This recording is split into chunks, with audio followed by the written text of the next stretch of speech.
There's something else I noticed. So I'm in the A5 where the fuel priming issue is working correctly. But what I've noticed is for some reason or somehow, the body control module comes on and or I don't know if it's the body control module or maybe the ECM, but it powers up by itself. And I heard the prime pump come on in the tank for a brief moment, and I'm in the car and everything is off. Like even the door, it's open, um, but I left the door open long enough where everything kind of turned off, right? And the body control module, or the ECM or something came on, and I can hear the fuel pump prime back here in the back. Pretty interesting. I also noticed that on your electronic seats, I accidentally bumped it earlier, and for some reason, um, everything came on, and like it woke up the modules, and next thing you know, the pump started priming again. Um, so I just kind of sat really hard on the chair just to jolt the car to see if anything happens, but nothing. So um, that's kind of weird. So I'm going to put my phone back here by the seat, and I'm going to see if maybe I can record the pump coming on. So I'm going to have the phone there. I'm going to hit the buttons to the chairs to move it forward or back. I'm going to see if it wakes up the module. It did. Did you hear that? It just came on and the pump primed. And if you look right here, the light came on in the car, and it will turn off here in a second. But earlier, it turned back on by itself and the pump primed. I haven't hit no buttons, haven't opened no doors or anything, which is interesting. So I'm going to go try this on my problem child, the one that I've been working on for a little while now. But I wanted to keep this on long enough just to watch the light go out. Okay, it went out and it's all off. Okay. That's pretty weird, huh? Now, if I step on the brake, let's see. Nothing. The clutch. No, there's nothing. Nothing should happen there, but anyways. But again, I'm going to hit the controls to the seat to move it forward or back and watch that light come on. And the pump just primed. So it's definitely the modules that when they wake up, it seems like they're automatically priming the pump. That's just weird. So it's not only opening the door like we all believe. I mean, yes, it does that, but at the same time, it's happening like if you just turn something on. And if you look here, everything's off now. So if I hit the start button, it will prime. I'm going to close the door. Let's see. It didn't prime that time, but I do believe when it reaches a certain set point, it should prime. And then once it reaches a certain pressure, I believe once it recognizes the pressure is high enough, it probably won't prime anymore. But I'm going to wait just a little bit longer. I'm going to wait for these lights to turn off. I'm going to open the door. I'm going to see if it primes, but we'll keep this on long enough. You can see the lights are still on. That light just turned out, but you notice the module's still awake.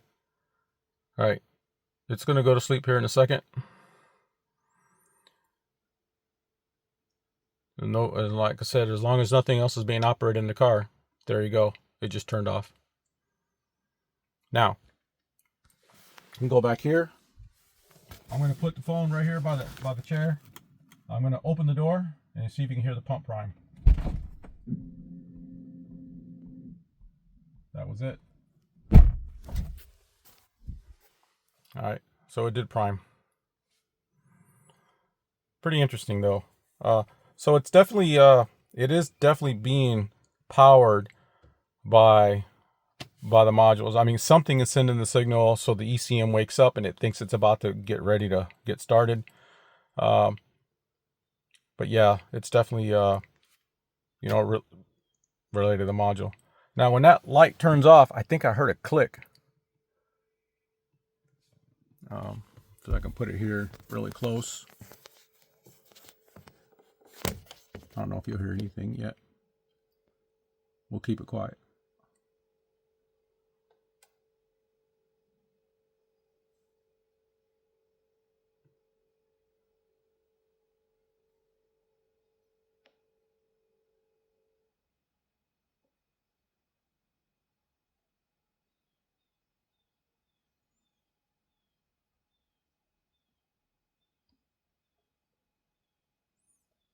No. All right. But yeah, definitely. So I wonder if my other one does the same thing. I'm going to go check that out.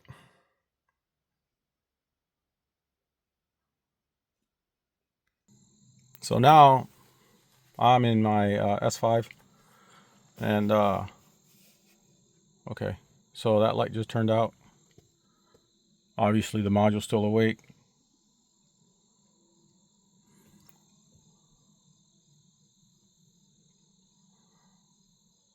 Oh, so the light on the instrument panel is now asleep. Okay. That's still going to be on because the door's open.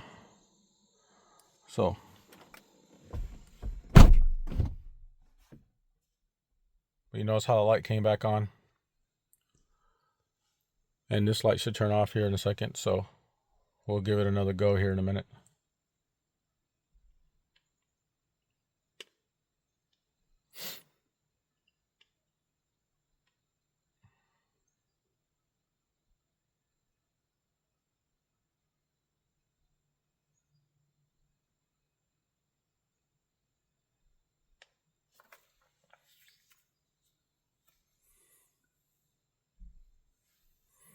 Okay, the light went out.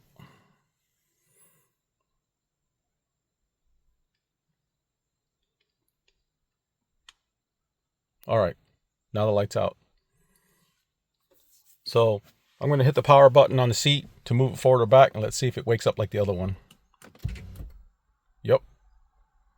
And no fuel prime. Nothing's going on. Okay.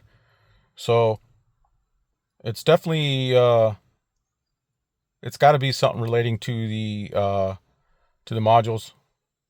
It has to be. I mean, obviously the signals are working.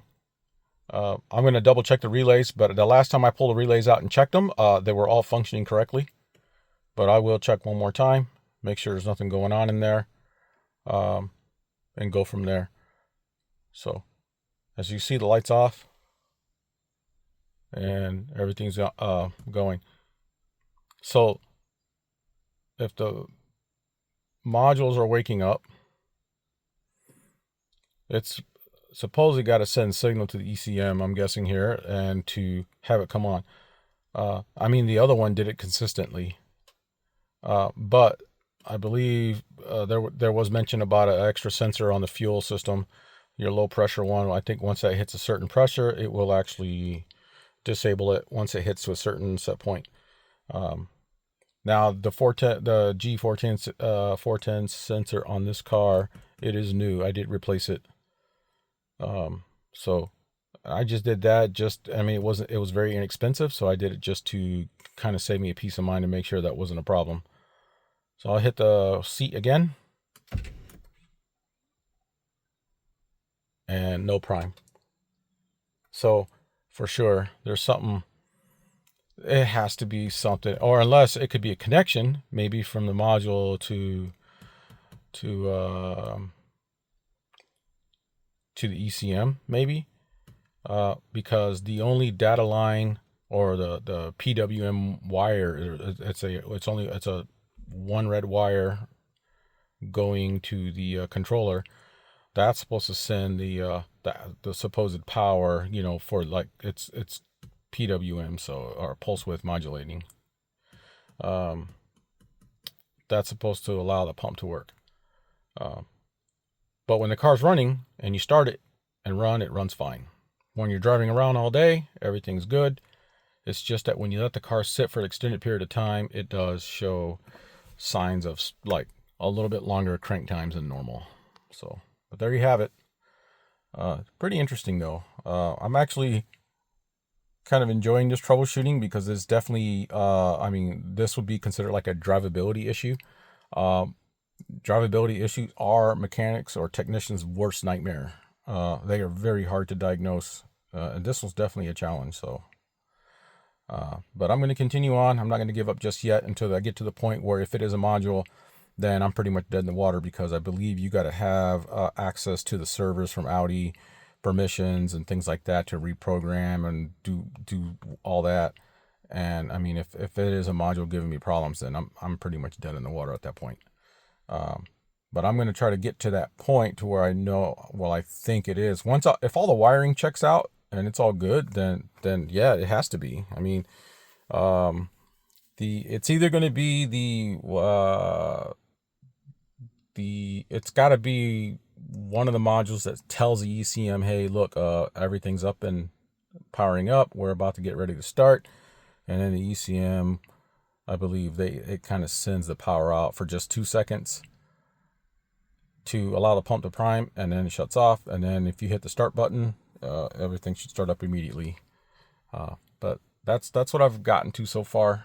So I will check some more stuff, maybe something relating to fuel pressure.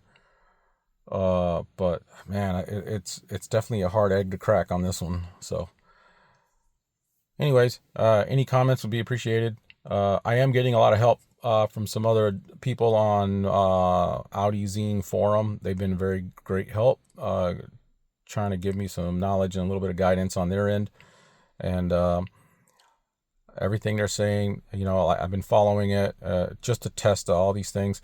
Oh, another thing I noticed is if you're trying to diagnose this problem and, opening the door and, trying to get the fuel to prime and everything, not only can you do this, just sit in the car and hit your driver switch, not driver switch, the seat, to move it up and down, the control switches, because it wakes up the modules. You can also get a screwdriver. See, so as you notice, everything turns on but no prime. But you can get a screwdriver, get a skinny one with a skinny shank, not too skinny, but enough to go into here, not bigger than the latch that's on there, but you can jam your screwdriver in here and force it closed, and you fool the car into thinking that the door is closed and the modules will go to sleep.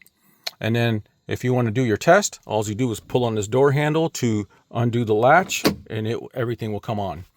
That's something I just kind of figured out about 10 minutes ago on doing. But that might help somebody out if they're looking to figure out how to get to it. I used it just to make sure that my 12 volts was waking up in here. It is waking up. I do get the 12 volts when I undo the latch and everything, because that's going to be your main feed right there to the control module once the car's up and running. But if you open the door, it gets 12 volts and it's going to stay powered on for about maybe 10 seconds, if that, and then it's going to shut down.